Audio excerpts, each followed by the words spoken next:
Guys, you're back with Ebony Republicans, and this time we're in 147 pound. We're talking about the welterweight division, the most popular division that most people know about other than heavyweights because of persons like Manny Pacquiao,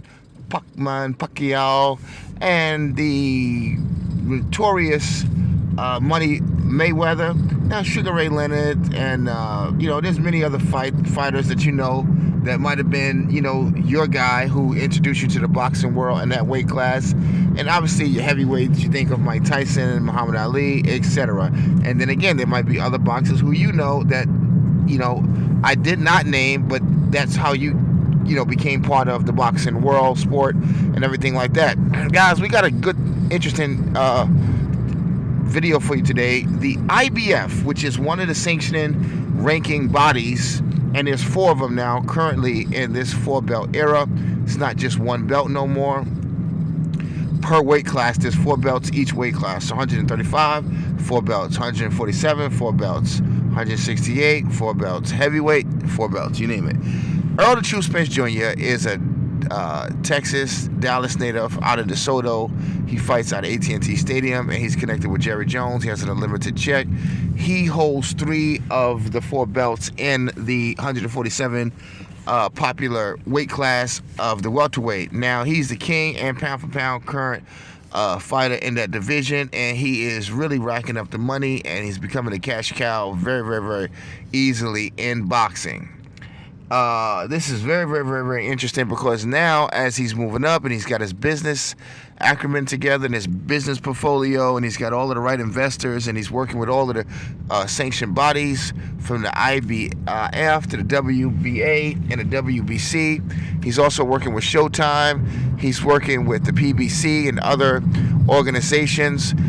He is at the top of his game, and there's a yellow-bellied guy who's supposed to be his challenger who holds the last belt, which is the WBA. He's running from Errol the True Spence Jr., and he's stopping Spence from creating that greatness that even Mayweather couldn't do, even though he beat Mayweather in a sparring match anyways.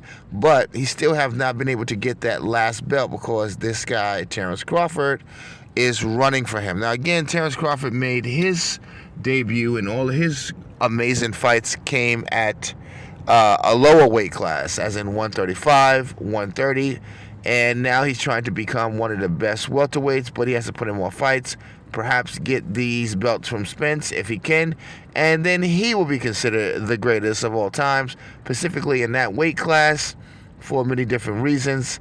That's not happening. So there's a little back and forth going on about Spence and IBF.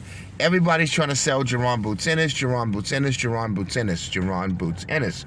Jaron Boots Ennis is the next young lion who's waiting for Terrence Crawford and Errol Spence Jr. to make up their mind what they're going to do because he wants to fight them. So their legacy and their fantasy fight between the two of them, and that's the biggest fight in boxing, he understands that. But he's saying, now I'm here. I'm the new stink. I'm the new kid on the block, and I don't care about either one of y'all. Shit or get off the pot. That's basically what he's saying. And people love that energy about him. Now, the man is making $0 just about at this time, or he's not making any money, really. And Spence, I believe, has his eyes set on so many different things in the boxing world and does not feel like going backwards to go fight a young lion just because the majority of the boxing world would love to see that fight. It has to make money. It has to make sense. Plus, the man did everything, Errol the True Spence Jr., in the 147 class that he was basically, supposed to do. And now, like I said, he was waiting to consolidate all of the belts, become undisputed, and then move up to another weight class and try to conquer that division, as so many others have, including Mayweather has tried, Mike Tyson, Muhammad Ali, Lennox Lewis, to conquer different weight divisions and go on to become undisputed, or at least become world champion and become a divisional Hall of Famer fighter who went through the different, weight classes. That's what he's after. So again, everybody, who just wants to see a fight, they believe Spence needs to take on this new young lion.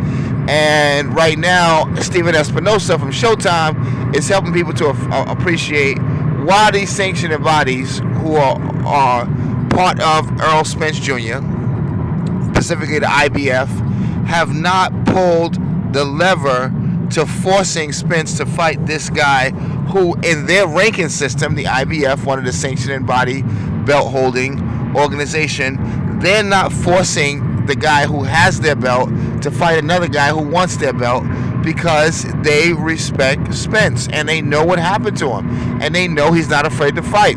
They want the other guys to be patient until they can figure this out, because they're trying to maneuver and negotiate a undisputed fight. So this is where we are, guys.